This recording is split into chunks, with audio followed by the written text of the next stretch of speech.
Hello and welcome to our Providence homestead. My name's Julie and today we're making apple cider vinegar. The first type of apple cider vinegar is using, if you hear a low rumble, that's Sammy not liking what's going on outside. But I'm using green apples, and my daughter purchased a bag of green apples and she's decided she's not going to use them. So instead of letting them go bad, what I'm going to do is cut them up and start making apple cider vinegar. And I can use that vinegar on the chickens to put a little bit in their water to help with any things that may be going on within their system. And also at the end, when I go to strain the apple cider vinegar, I can feed those pieces to them, and it's a great source of probiotics and fiber and good nutrients for the chickens. And then the other one that I'm using from mainly scraps, that one, when we strain that, I'll feed the bits and pieces from that to the chickens, but the rest of it I will be using for our family as apple cider vinegar. And the reason for the difference is the one that I'm using mainly scraps from is all organic material. The green apples, they're just purchased at the local store in a bag. I didn't want them to go to waste or in the garbage, so I figured this is a great way to feed it to the animals, in our case the chickens,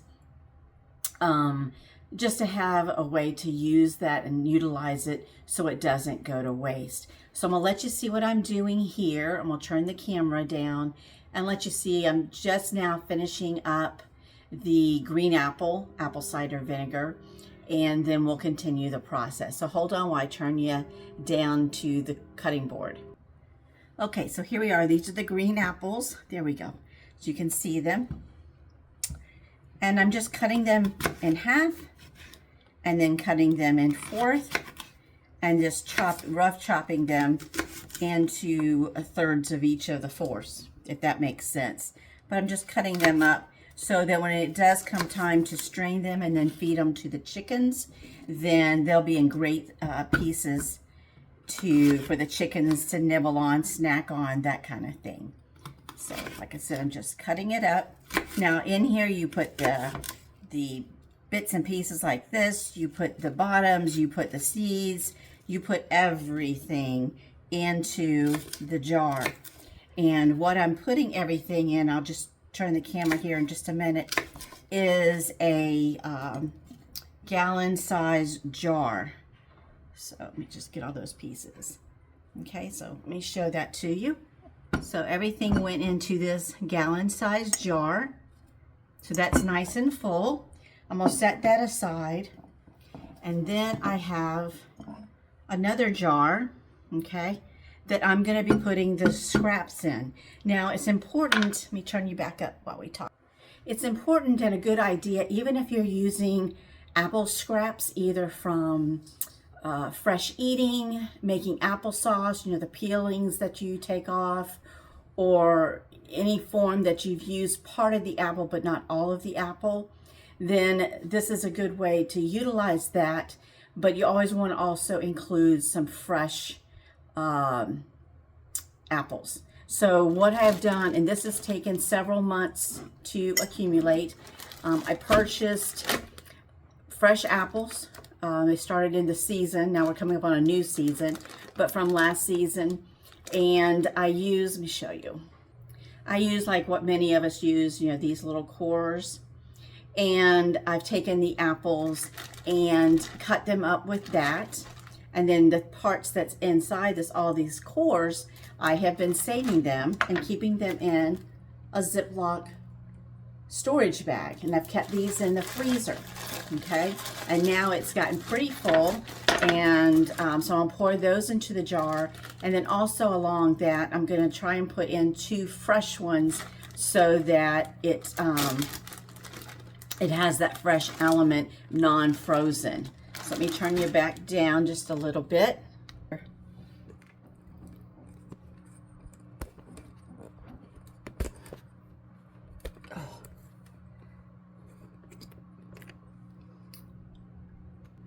It's a good idea to use filtered water when you're doing the apple cider vinegar or anytime you're doing mixes, because if you use regular tap water that you have perhaps in the city, you're going to have the chlorine, you're going to have the fluoride, you're going to have all those ingredients you do not want in your apple cider vinegar. So I have a Berkey, so although I have well water, so it doesn't have those things in it, I also filter it anyway and make sure it's nice and clean and filtered and doesn't have any little sediments in it. And you want to use that to put into your apple cider vinegar. Again, you don't want to use regular tap water if you live in the city or someplace you get city water, because that will have the chlorine and the fluoride in it, and you don't want to have that in your final product. So if you don't have a way of filtering your water, then you can always use distilled water, and that will work perfectly fine as well. So I'm going to turn you back down, and now we're just going to fill it up with the water. And I may have to pause and get more water, we'll see. And you want to pour enough water in to where it covers the apples. I'm just going to go all the way up to the rim. It's just going to make more apple cider vinegar in the end. And then use this one.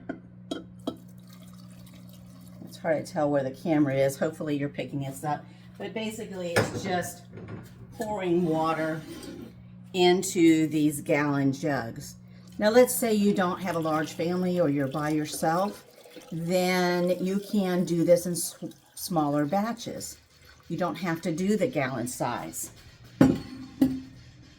Okay, the other thing you do is then you take a spoon, wood spoon, don't use a metal spoon, but it's best to use a wooden spoon. And now you're just going to kind of mix it all up. Oop, there was a escapee. Stir it up, because you're trying to stir up the water, the sugar, the organic apple cider vinegar or whatever apple cider vinegar you have, and just want to stir that all together. Push it all back down. Now sometimes if you get a ferment kit, they will come with weights. I do have one, but unfortunately it's still packed away. But you kind of just want to push those all down. And then you want to do the same thing. I'm switching just because it has a few different ingredients. Just push it down and stir it around.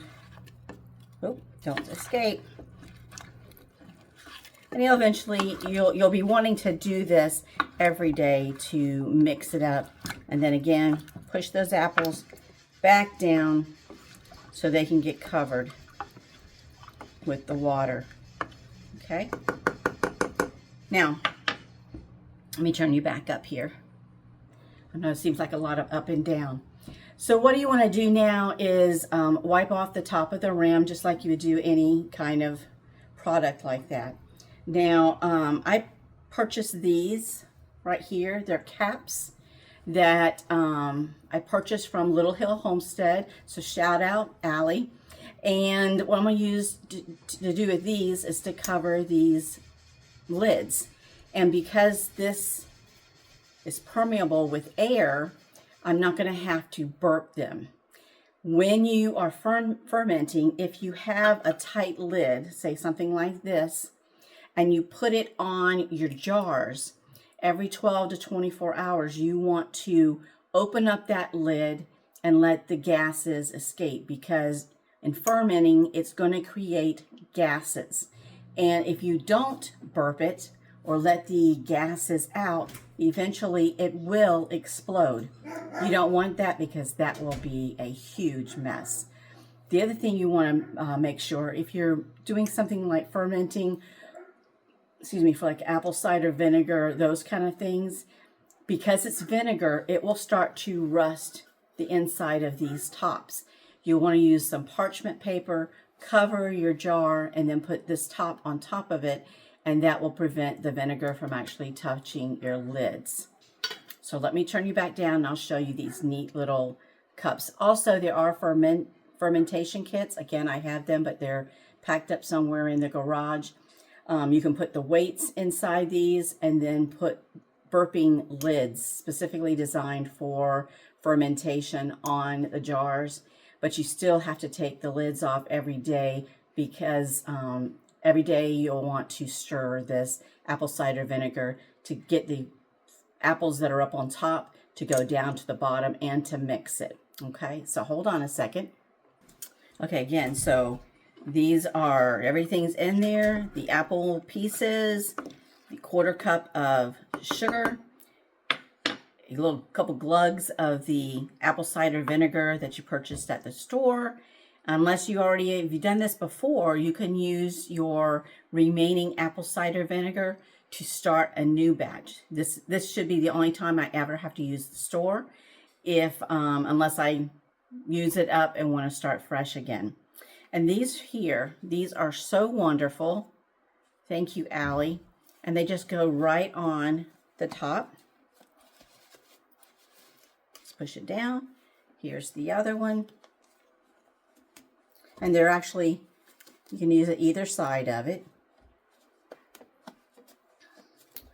You put that on there, and then what you want to do is put it into a nice cool spot.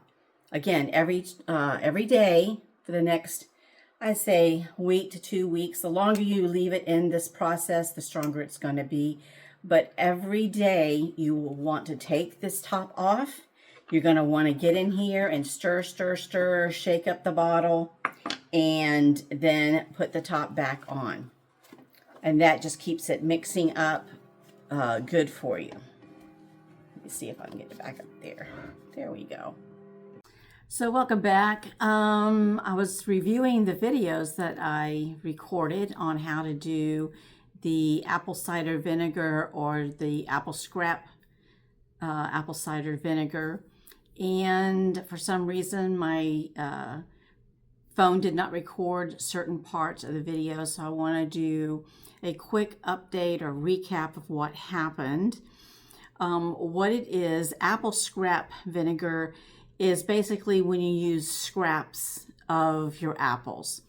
These could be the peelings from when you're making applesauce, or when you're peeling them for a child perhaps that doesn't like the skins on them, that kind of thing.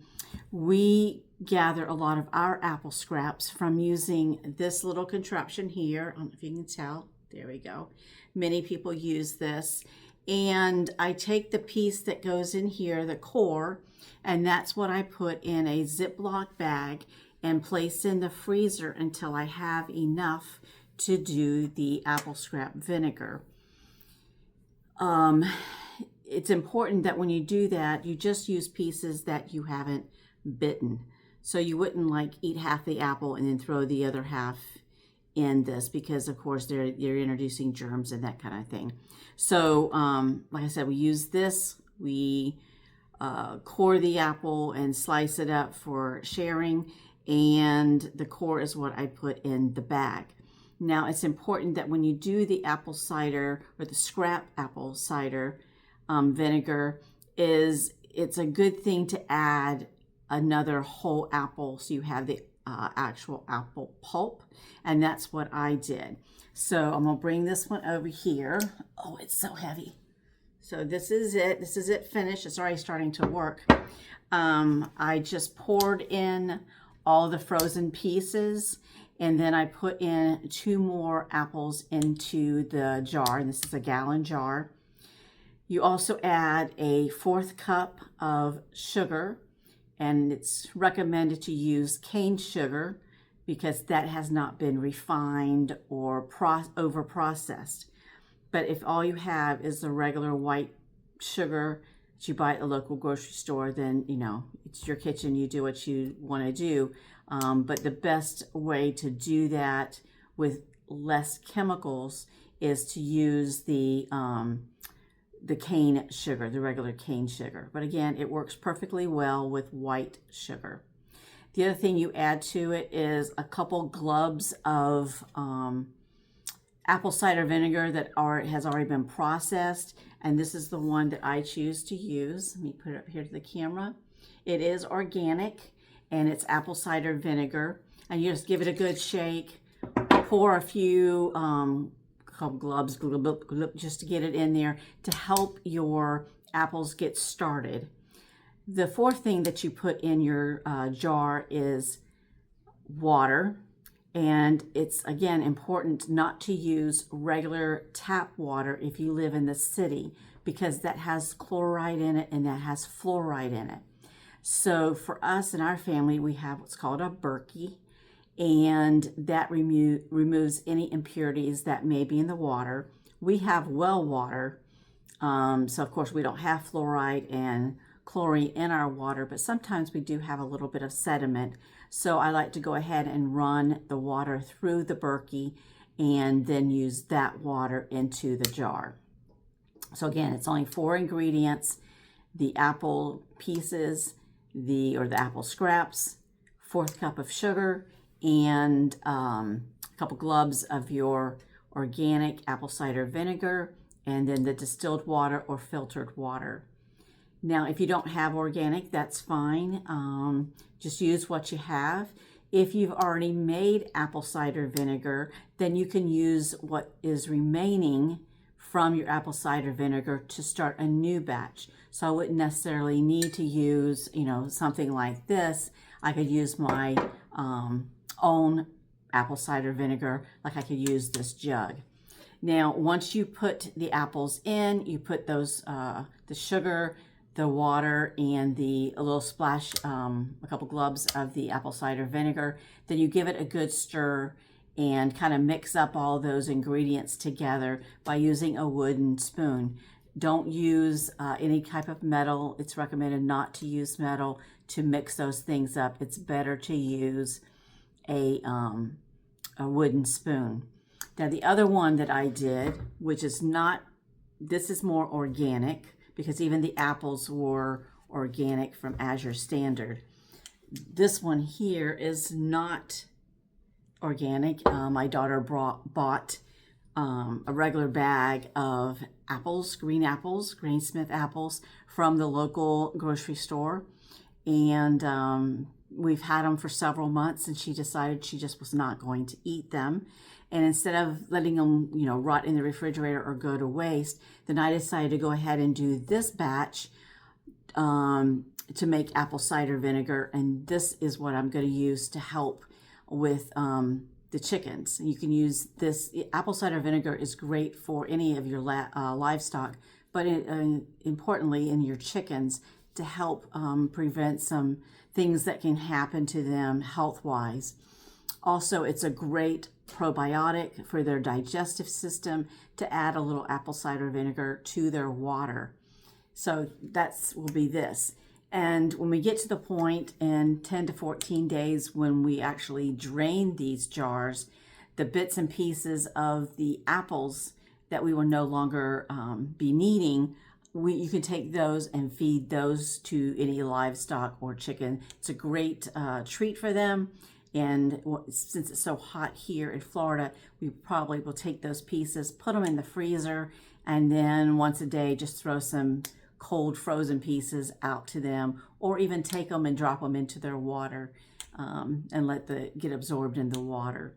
So this right here, just a bag of, like I said, the Granny Smith apples. Again, I used a 1/4 cup of regular cane syrup. I used distilled water and a couple of glubs. I went ahead, since I had it out, of the organic apple cider vinegar, but again, it doesn't necessarily need to be organic. It's what you choose for your family. These little tops here, they're a shout out to Allie at Little Hill Homestead. She makes these and sells these. And they're great to put over the top of your jars because it allows your jars to breathe. During the fermenting process, gases will form, and this allows the gases to escape through the top of the cloth. If you don't have something like this, or a fermentation top that goes on here that will burp automatically, you will need to remove the lid at least every 24 hours, 12 hours to 24 hours, to let those gases escape. If you don't let the gases escape, your jar will explode because of the buildup of gas within it. But for the next 10 to 14 days, you're going to have to remove the lids anyway, because what you want to do is you want to every day take off the lid, then take your wooden spoon and just dive into your bowl and stir those apples around. Take the apples that are on top, push them down underneath the water and kind of circulate those apples. If you let the apple stay like it is, like right now, and you don't do that, then what will happen is the apples at the top will possibly start to form mold on them. Now, it's not unusual for the apples on top, like tomorrow if I come in here, some of the apples on top, and let me see, you can see them already now. There's a little browning is happening. Let me see if I can get it. There's a few like brown spots happening there and there. And sorry about that, I'm moving you around. And that's perfectly normal for a little browning to happen. That's not going to hurt your apples or the apple cider vinegar. It's just an oxidation process. But like I said, every day you want to take these apples, push them down, stir them around, stir that apple cider vinegar that you've already added, the sugars, that kind of thing, and give it a good mix. And what will happen is eventually, again, let me put you here, down here, let me see if I can, down here at the bottom where there's the water line, you will start to see bubbles when the fermentation process, fermentation process actually starts. And those bubbles will continue. Now, once the bubbling has stopped, then the fermentation process with the apples inside of them has been completed. It doesn't hurt it to go a few more days. It just makes your apple cider vinegar a little bit stronger. Okay, so I'm going to end this video at this point because this is where a lot of the details was left out with the recording earlier. My phone did its own little thing.